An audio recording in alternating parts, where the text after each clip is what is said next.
¿Recuerdan que en el capítulo anterior expliqué qué es el usuario root? El nivel de permiso y alcance que tiene ese determinado usuario dentro del servidor y lo peligroso que puede ser utilizarlo en dado caso de que ejecutemos una instrucción incorrecta. En este ejemplo que les muestro a continuación, con una sola instrucción realizada con el usuario root, dejo inservible un servidor de prueba. Entonces, acabamos de ver que el usuario root es la cuenta con los permisos más elevados del sistema. Tiene permisos de lectura, escritura y ejecución para todos los archivos del servidor. Y esa es una de las razones por lo cual, a la hora de administrar tu servidor, no es nada recomendable hacerlo con ese usuario, ya que si nos equivocamos al momento de ejecutar una instrucción, podríamos realizar un daño devastador e irreparable al funcionamiento de nuestro servidor. Para solucionar esta problemática, necesitamos crear un nuevo usuario que cuente con un cierto nivel de permisos, pero que no disponga de todos, como si lo hace el usuario root. A ese usuario que vamos a crear le asignaremos únicamente permisos administrativos, con la finalidad de poder realizar las configuraciones necesarias al servidor. Para agilizar la explicación de este video, yo ya inicié sesión en mi servidor. Ahora, existen varias formas de saber con qué usuario estás actualmente conectado. La primera y más obvia es simplemente fijándonos en el primer valor del intérprete de comandos, que en este caso es bash. Este sería el nombre del usuario con el que estoy en este momento conectado. Es el usuario root, por lo que pueden ver. Voy a hacer un paréntesis aquí. Si no sabes qué intérprete de comandos tiene tu servidor, lo puedes averiguar con la siguiente instrucción.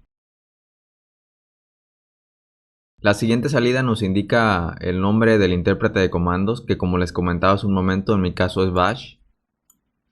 Si queremos saber en específico qué versión tenemos, podemos hacerlo agregando la ruta del intérprete y añadiendo el parámetro versión.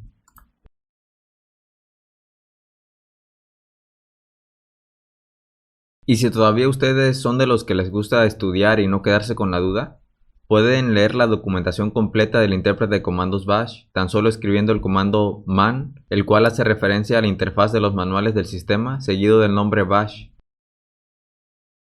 Aquí conocerán información detallada de las capacidades de este intérprete de comandos.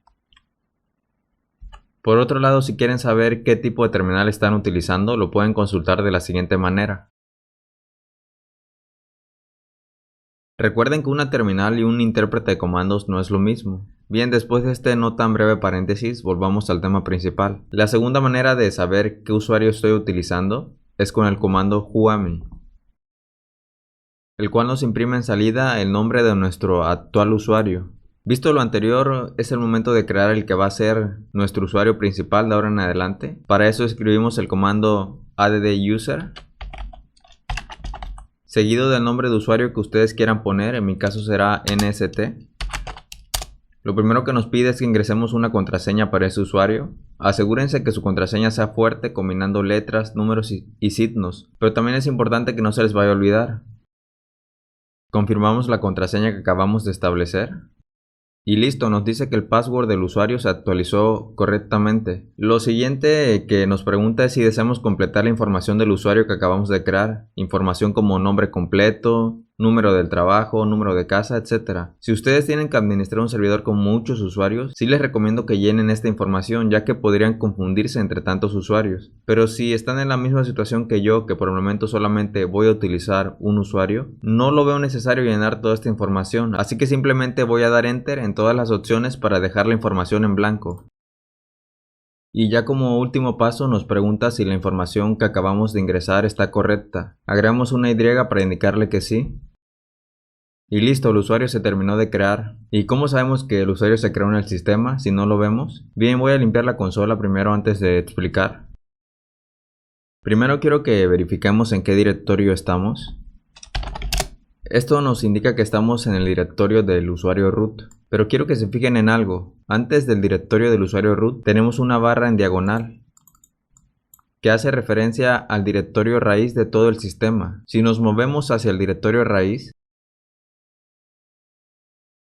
y listamos su contenido, descubriremos que aquí es donde comienza todo el árbol de directorios.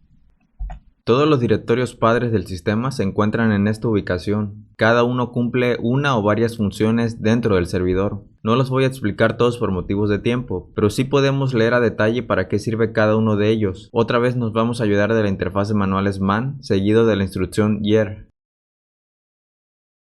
Esto nos mostrará una descripción completa y detallada de la jerarquía y el funcionamiento de los archivos del sistema. Por el momento solo quiero que nos centremos en el directorio home y en su definición, que dice: en máquinas con directorios de inicio para usuarios, estos generalmente se encuentran en este directorio, directamente o no. La estructura de este directorio depende de las decisiones de administración local. Si lo pensamos por un momento, nosotros acabamos de tomar una decisión de administración local cuando creamos el nuevo usuario. Esto quiere decir, de acuerdo a la definición que acabamos de leer, que ya modificamos la estructura del directorio home. Y si regresamos a leer la primera parte de la definición, la cual dice: en máquinas con directorios de inicio para usuarios, estos generalmente se encuentran en este directorio, refiriéndose al directorio home. Esto quiere decir que cuando creamos el nuevo usuario, de manera automática se debió haber creado su directorio dentro de la carpeta home. Para comprobar si esto es verdad o no, salimos de aquí y nos dirigimos al directorio home.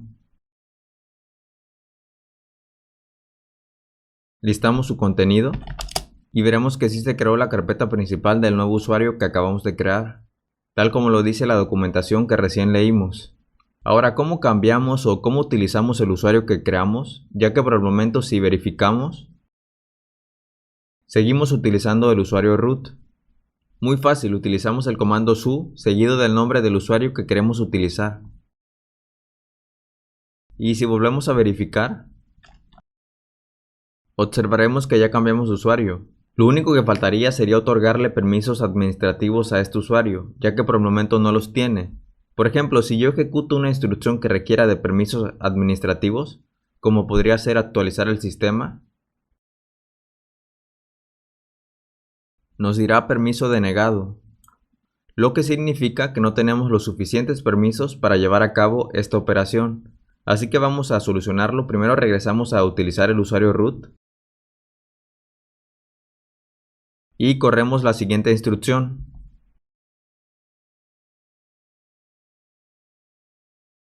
Y al final ponen el nombre del usuario al que quieren otorgarle permisos administrativos, que en mi caso es el siguiente.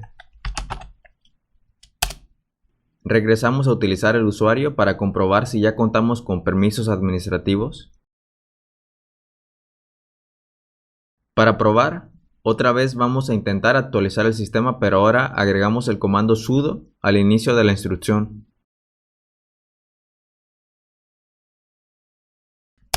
Ingresamos la contraseña del usuario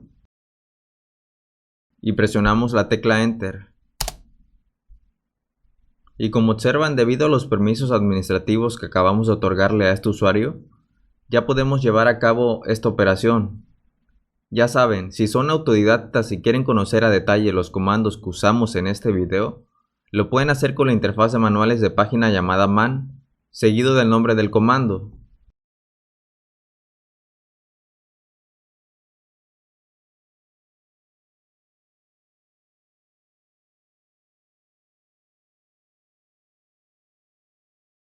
Porque por razones obvias de tiempo, en un curso no es posible cubrir la información a detalle de todos los comandos que utilicemos. Así que les sugiero que los lean y practiquen. Practiquen mucho, es la única forma de que puedan volverse conocedores de fondo de un tema en particular. Y con esto me despido y finalizamos el capítulo número 7 del curso. Espero que te haya servido y aprendieras algo nuevo. Si tienes alguna duda, sugerencia o retroalimentación, déjala en los comentarios. No te olvides de suscribirte, darle me gusta y tratar de compartir este video con aquellas personas que pienses que les sería de utilidad. Nos vemos en el siguiente capítulo.